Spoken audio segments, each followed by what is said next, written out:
282강 제목은 성령.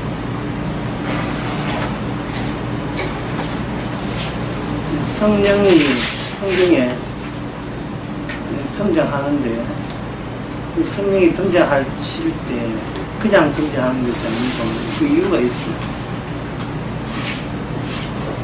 목적이 있어요. 할 일이 계신데 그게 뭐냐면 언약을 이루기 위해서 성령께서 일하십니다.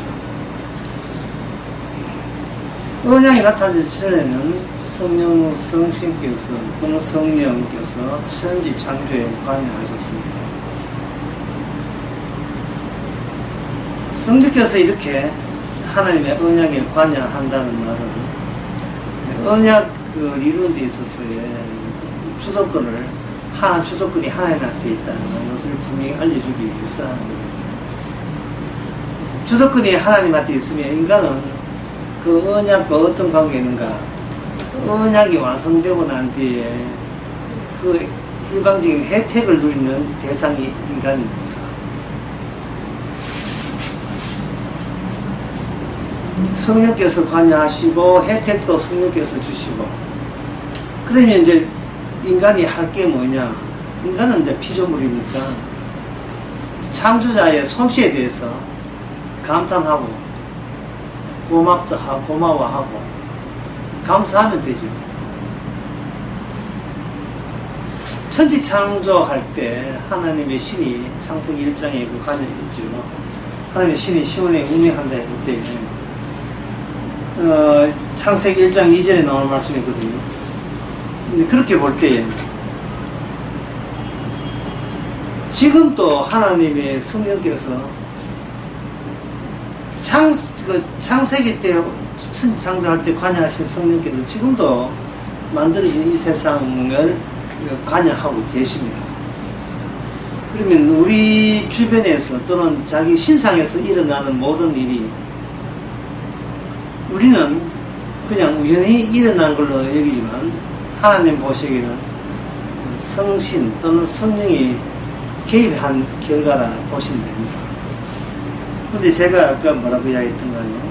성신이 또는 성령께서 일을 하신다는 것은 주도권이 하나님에 있고 우리는 그 혜택을 입는다 했죠. 그러면 가정에 뭐 어머니가 아프다든지 누가 그 배우자가 아프다 할 때는 그걸 뭐라고 하냐? 그걸 혜택이라고 해요. 혜택. 애가 어디 차 사고 났다든지 그것도 혜택이 됩니다. 내 몸이 다쳤다든지 그것도 하나님의 혜택이 됩니다. 그럼 혜택이 되면 나올 것은 감사와 고마움밖에 없죠. 이게 정상인데 사실 이게 정상이거든요. 근데 여러분들이 한 가상 예를 들어서 봅시다. 하나님께서 주도권을 쥐고 인간을 혜택 주려고 인간으로부터 찬양받기 위해서 만들어놨는데 만약에 인간이 죄를 지었다고 해봅시다.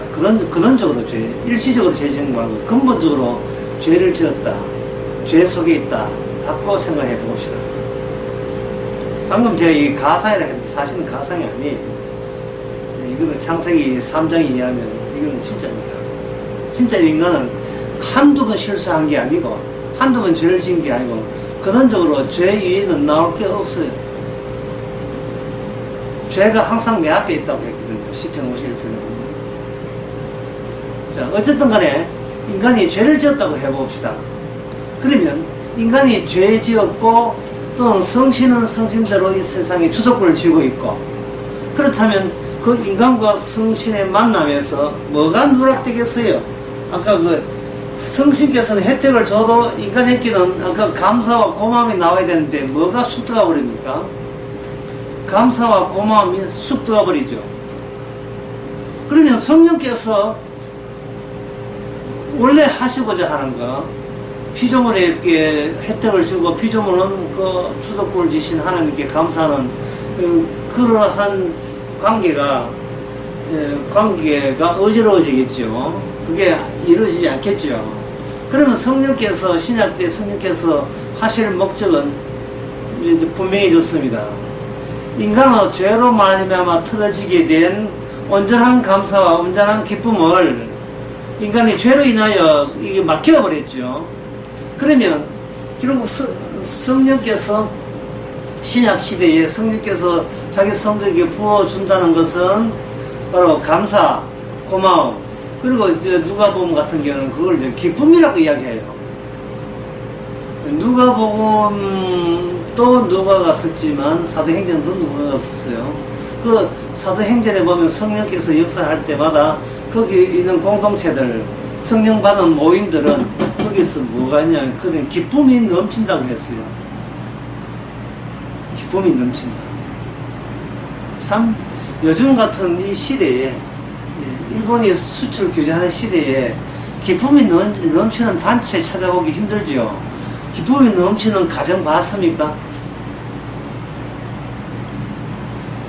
저녁 때 모이가지고 막 기뻐서 뭐 어쩔 줄을 모릅니까?